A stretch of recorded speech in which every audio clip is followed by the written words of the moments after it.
Hey there, Papercrafters. We are back at CHA MegaShow 2016 in Anaheim, California, and that big SUC stands for Silhouette. And we are in their booth and about to get a demo of a brand new product that they have. This is Justin, and he is going to show us their brand new Mint, which is a stamp maker.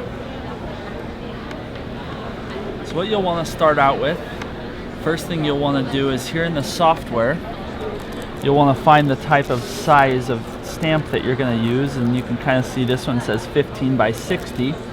So right over here we want to make sure we select the correct size for our picture. Now you can import any picture you have. You could take pictures of your friends, send them to your computer and go to File, Open, and open any JPEG, any GIF, anything like that. We're going to just go into our design store and just find a picture that we can use that would work great for this stamp. So we'll go down here and let's use this little Beware and make it pretty big.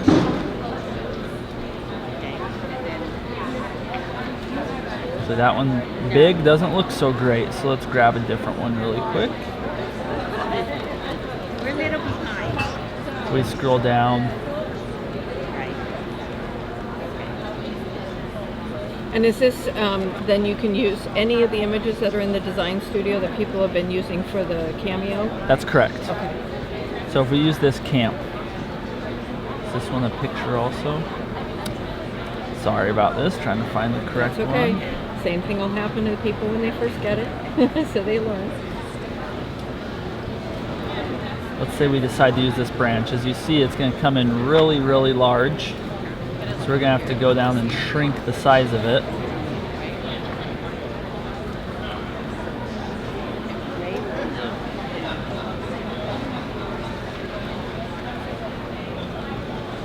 So if we were to move it over here so we can get to the corner, we're just going to shrink it down.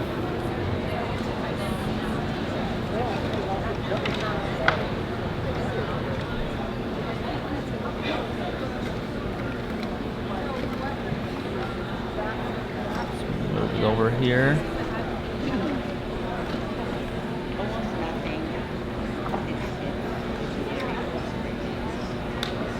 We just want to get it, and this is just a judgment on the user's call. We just want to get it so it's the right size so it looks pretty good in our stamp. So we'll move it up here and just shrink it down just a little bit more.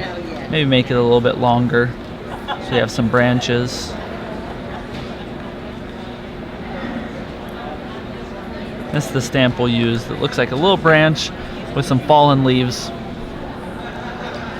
So once we've selected that, we can go over here to our filters, and if we select the image, we could change it to be striped or a fingerprint, checkered, those different types of filters.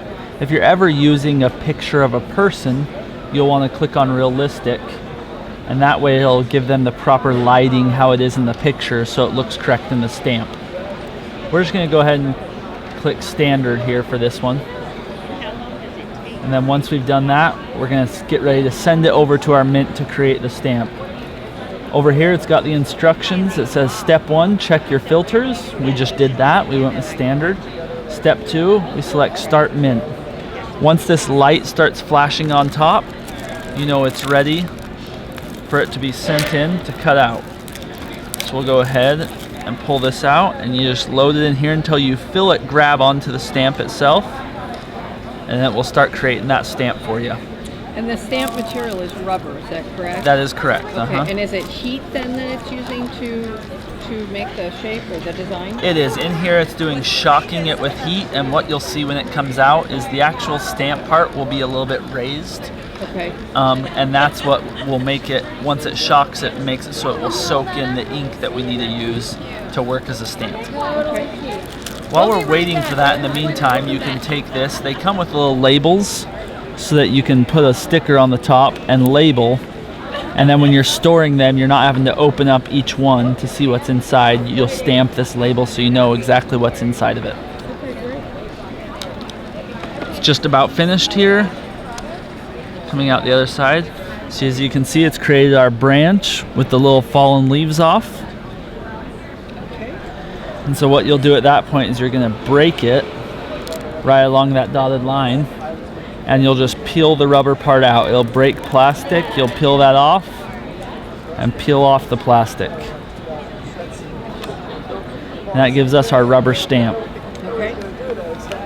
So now what we're going to do is we're going to open up this little base. It'll come with a little protective cover over the sticky adhesive. And we'll take this stamp and we'll just stick it right on there if I get it to stop sticking to me. And we'll stick it right on there. It's got a little bit crooked. So now that we've got that all on there, ready to go. Now what we'll do is we'll pick out which colors of ink that we want. So I'm going to do this little branch part brown, and then I'll probably dot the little leaves with red and blue leaves. So I'm going to take this, unscrew it, and then you want to make sure you get the gray outline of it covered in a little bit of the ink. So you'll just take it, get the branches,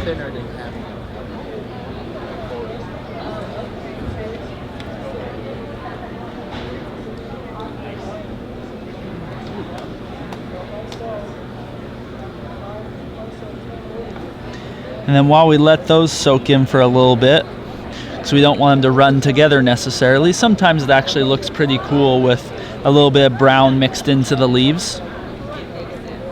But while that's soaking in, we'll take red and we'll just go ahead. So what we're trying to do here is we're trying to get the ink to soak into it. Where Correct. It's not sitting on top like you would with an ink pad. Exactly, Okay. And then does that ink is then permanently in there, so it's sort of self-inking from that point on? It will. So each stamp, once you ink it, will last about 50 to 90 stamps. At that point, you'll need to re-ink it, and you can actually change the color at that point if you want. It doesn't have to be the exact same color. Okay. So once this is done, I could change the stick to be red and the leaves to be yellow after it was dried out. Now I'm going to go through and just dot each of the leaves a little bit.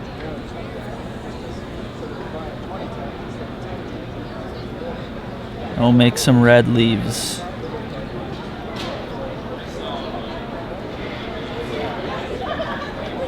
That one might bleed a little bit together there. Now there's two options that you can do. I personally, it usually will take about 2 to 3 minutes to dry. I personally will stamp away the excess ink that sits on top sometimes. A lot of other people prefer to use a paper towel or a napkin, and once you wait a little bit and it's soaked in, you can kind of wipe off a little bit of the excess ink. So what I'll do is I'll just grab this piece of paper over here.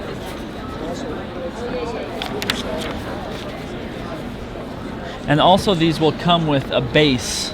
As you can kind of see here, it will come with a brown base that you can snap this onto, and then at any time you can slide it off, store it, and slide on a new stamp.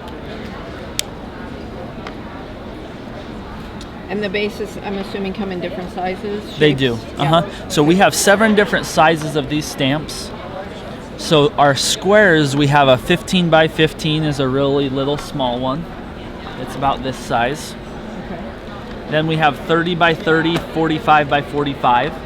And then in our rectangles, we have a 15 by 30, 15 by 60, 30 by 60, and 45 by 90 is our largest stamp, which you can see right here is our largest stamp that we make. Okay. And I'm assuming that's the largest that will fit in this size machine? That's correct, And so while you can see there's going to be a little bit of excess ink left on the top, we're going to go ahead and start stamping this. The first couple stamps will be a little smeared to get away the excess ink, and then after about the 4th or 5th stamp, you should see the clear picture. So we'll stamp that one. You can see it's kind of a smeared. Let's put this up here. And you can see usually it'll start coming through. Now you can start see the leaves and the branches with each additional stamp. Kind of got caught up on the little rope there. Now you can see all the red leaves and the little brown branch. And that's how you create a stamp with the Silhouette mint. All right, thanks so much for your time. Thank you guys.